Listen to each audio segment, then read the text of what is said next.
Hello. Welcome. This is the Ugly Truth, and yeah, you're welcome to today's topic. This is where we react to various news happening in the world of entertainment, business, politics, everything else that's not to do with sports. So you're welcome if you're joining the channel for the first time. This is the Ugly Truth. We're going to be talking about the question today in the topic is American politics getting extreme? That's the question. American politics getting extreme. If you're new to the channel, subscribe, like, share. This is the ugly truth. We're going to be reacting. So, it's over the weekend. If you've been away over the weekend, there's been the shooting of the American president, Donald Trump. And yeah, it was over this I think it was over the weekend. Must have been on a Saturday or Sunday or something. I'm not sure. But basically it was a situation whereby it was a surprise. Yeah, but if we go back, let's go back a couple of let's say go back a couple of weeks, a couple of years now. I'll say this has been it's something that's been that's been brewing. Basically, it's been you can still the tension building sometimes. If you go back to the kind of conversation that people are having, and around the issue of just of talking like basically politics. And I think the way I look at it is like it's if you have the what do you call it? If you have the platform to say something, and you are not careful with what you're saying, you're sending out the wrong message, and you're putting stuff out there whereby people are going to be picking it up. And I think American politics, they've been going that way ever since the insurrection at the House of I think is it the House of Senate or House of Representatives. And that was a sign then that things, even leading up to that election that year, there was a lot of stuff building up. And I'm Nigerian. Yeah, I grew up in Nigeria before I moved, and in Nigeria, in Africa, you're used to those kind of things whereby before the election, there's a lot of stuff going on. There's a lot of really nasty stuff going on in terms of trying to push people, trying to intimidate people. People trying to go and vote, even leading up to elections. You see people being intimidated. There's a lot of violence. It's really, really tough. People losing their lives, just because, they're going to cast their vote, or just because they support a particular political party. So it's something that, in that part of the world you're used to, and, if you look at the American terrain right now, the American politics now, since for the past couple of years, maybe 4 or 5 years, it's been going down that way whereby it's been really, really we've seen some nasty stuff on TV, where people are getting run over by car rallies, and people getting really violent. Some videos on YouTube whereby somebody was almost shot. I think there have been people being shot as well, just in the name of politics. And it's something that I don't think I'll ever see in a Western democracy, in the Western world, whereby people, it's getting really violent, it's getting really extreme. And it's a surprise. It's a surprise. And I think America is reaching that point. It's almost reaching that point now whereby it's like a powder keg that's that's just waiting to explode.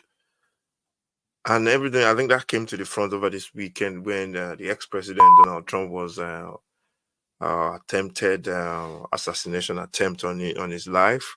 Which was really really sad. It's really really sad. Forget the political side of it. Forget the the way the way the man is. Uh, you know, why would you want to go out and end somebody's kill somebody just because you don't support what he's doing? It's crazy. So it's just crazy. Not in the Western world for me, man. I've seen it in Africa. It happens in Africa, like I said.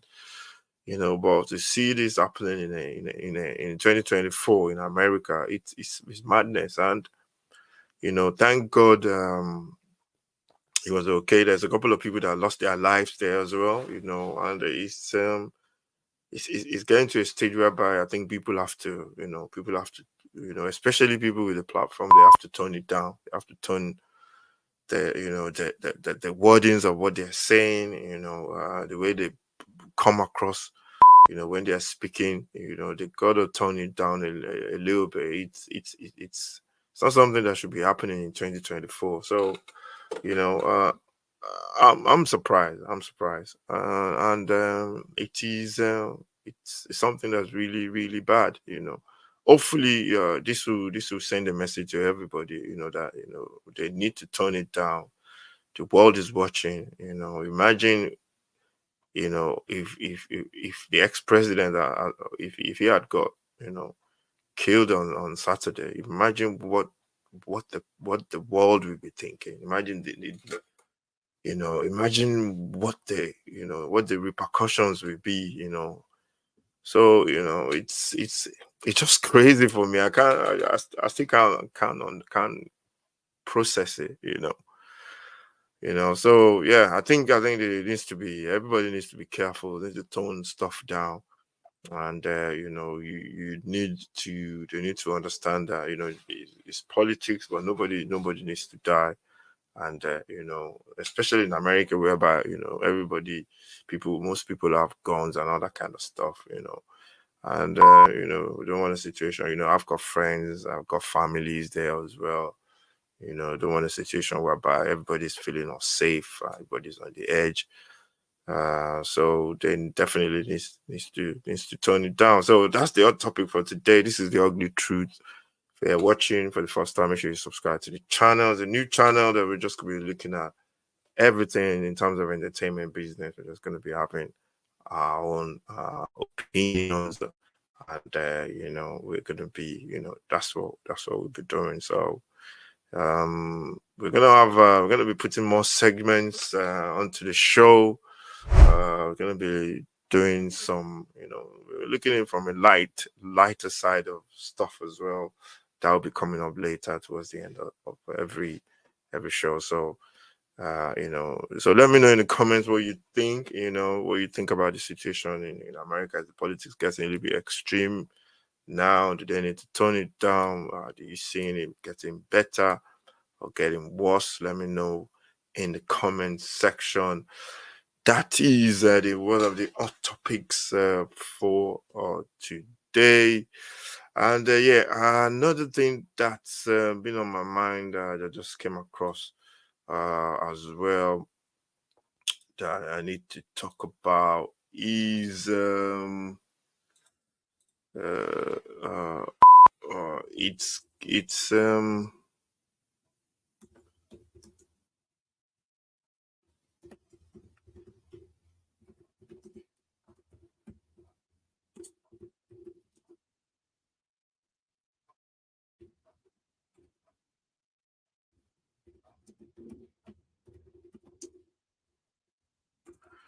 other thing I want to talk about is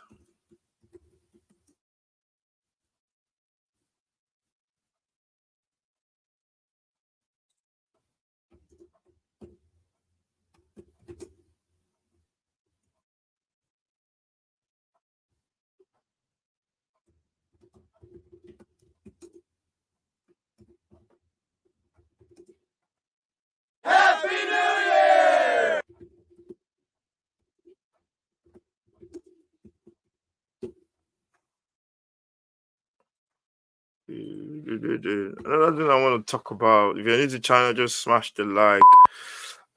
This one is a little bit coming home to me. This one is something that's very close to me. This is something that I've been looking at. Car manufacturing industry in Nigeria, and Nigerians buying Nigerian made cars. That's the question.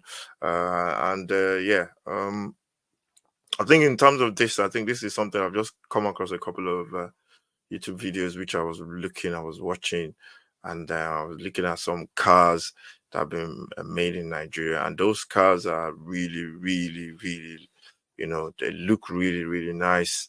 I was looking at two videos: the Innocent car and another car called the Nord. The car is called the Nord.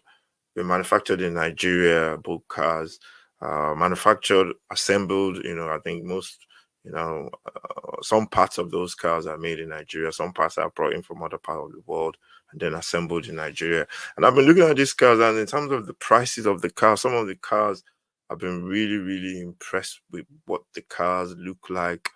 Um, and the question is, why are Nigerians not patronizing the cars? And why are the manufacturers not, getting the car to the people? Because there's a two-way thing. If you want to buy a BMW now, you go to, you're in Nigeria, you're driving around Nigeria. I bet if you bump into at least two or three, BMW dealership along the way. Brand new car, same for Honda, the same for Toyota, the same for Mercedes Benz. So you see these big brands all around you. They're everywhere. Advertisements on TV, radio. You can see them everywhere, and you know. The more you see things, man, these things are in your face every single day. So subconsciously, you go to buy a car, you go to buy, anything, Coca-Cola, whatever. You gravitate towards that. That's what you want to buy. So I think the manufacturers they should try and get these cars into people's minds, people's conscious. Like I've seen the videos of these cars, and they look really nice, and the price for those cars as well, the price are not really that what you're gonna get for those cars. You can't get it from the big brands for that kind of engine or the specification that you want. And those cars are really, really nice. And I think, everybody says Nigeria's economy, everybody's complaining about. I'm not even talking about Nigeria, I'm just talking about, third world countries, Africa in general, or you have to make a subconsciously you have to buy local. You have to make it local. um and it's just a mindset. It's a shift of mentality whereby you you know you just go out and say, okay, this is what I'm gonna buy local. You eat local food anyway, so you buy your jollof rice, your plantain, your whatever, and those foods are like all over the world. And you see videos of people eating pounded yam, in Australia or in Canada, in Japan. You see them eating Nigerian food. So, why can't we be subconscious about this? About the car manufacturing industry in Nigeria as well. I know Nigerians prefer to buy all these what they call second-hand cars from countries around the world, and they import them into Nigeria. I know those cars are years old, but because of the name, the branding on the car, they're durable. So most of most people want to buy those cars. But for a brand new car for 27,000 pounds, I don't know how much that is in naira. Uh, you know, uh, for what you're getting in terms of the engine size, you're getting a very good deal. I know people will talk about, well, maybe maintenance or the history of the car, and in terms of you know repair and all that kind of stuff. But I think that's what the manufacturers can work on in terms of just getting people to understand that you got a good warranty on this car. We're gonna service if you have any problem. The customer relation between the car manufacturing industry as well has to be spot on. So I think it's a case of manufacturers just trying to push the narrative and push those cars into the minds of people. Another thing they can do as well is they open branches all over. Nigerians are everywhere. They are all over the world. Open branches in big cities like Paris, London, or the United States, where they have large population of Nigerians. They need to try and expand. Not only in Africa but expand across the globe. Because if I'm in Nigeria, I'm living abroad. I want to buy made in Nigeria stuff as well. If it's local, I eat local Nigerian food as well. So if Nigerian cars, definitely I will want to buy. So I think that's what the manufacturers should do as well. So it's both ways. It's both ways. Government have to come in as well, give incentives, tariffs on foreign cars, maybe increase the tariffs on buying BMWs and other kind of make it easier for manufacturers to do business. In Nigeria, make it easier for Nigerians. I know the economy is bad. How many Nigerians can afford a 25,000 pound car? So that's where the manufacturers and the government can come in. That's where the banks can come in by giving them loans, to people to be able to buy the cars, and that's where manufacturers can come in with, lower specification cars as well. I think there was a car there that was for 16 million naira. I don't know how much that is in pounds. That's where manufacturers can come in as well. But I was really impressed about those cars when I saw them. Really, really impressed about them, and I think Nigerians just needs to be more deliberate about buying made in Nigeria goods. The governors or the senators, they've got they don't they don't buy made in Nigeria cars. So, but they keep saying that we should buy or people should buy made in Nigeria cars. But it has to be deliberate from everybody. It has to be deliberate, and it's something that you gotta have to just give it a go and try and make the make the effort to make sure you buy made in Nigeria cars. So those cars, they look nice. When I saw them, they look nice. They look like the way they look as well. And hopefully next time when I'm in Nigeria, I'm gonna pop into one of the showrooms and go and have a look at the cars. And it's personally, if they had a showroom where I live, I will be tempted to buy those cars, man. To be honest, but that's down to the manufacturers. They need to get franchises all over the world and try and put those cars in people's mind abroad as well, not only in Nigeria, because people abroad can buy it. So most people abroad will be able to buy those cars. So instead of them going for, like, I don't know, going for an Honda Civic or buying a Ford Focus or whatever, for you can buy for the same price, you can buy a bigger engine car as well, and but made in Nigeria car. So it makes sense. It makes sense, but there has to be stuff. There has to be, there has to be maintenance packages. There has to be servicing packages that's second to none, whereby customer service it has to be perfect, because it's easy buying a car, but what comes after is how the customer service is. If you have a problem with the car, would you have people that are willing to listen or help you out when you have problems with the car? So it's a big issue. It's a big issue. But this is a start that we have cars being made in Nigeria,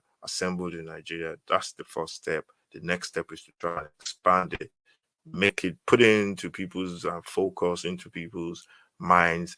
Even people abroad can buy. Even if you bring these cars to Nigeria, to the UK, for example, and the cars are doing really well, and Nigerians are driving it, and their friends are seeing it. They have non-Nigerian friends that are seeing it, and they look at that. What's the name of your car?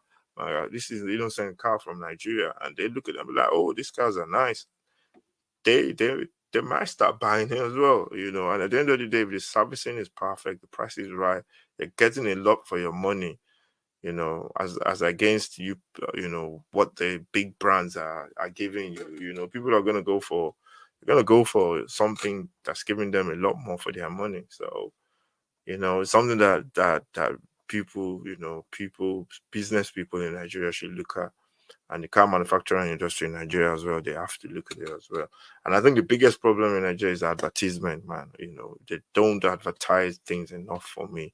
Things are not. It's all about word of mouth. And when I say advertisement, 24/7, non-stop, deliberate marketing and advertising. I think it's something that they need to look at. So yeah, that's it on today's hot topic. We talked about the American politics. Is it extreme? Is it becoming a little bit extreme?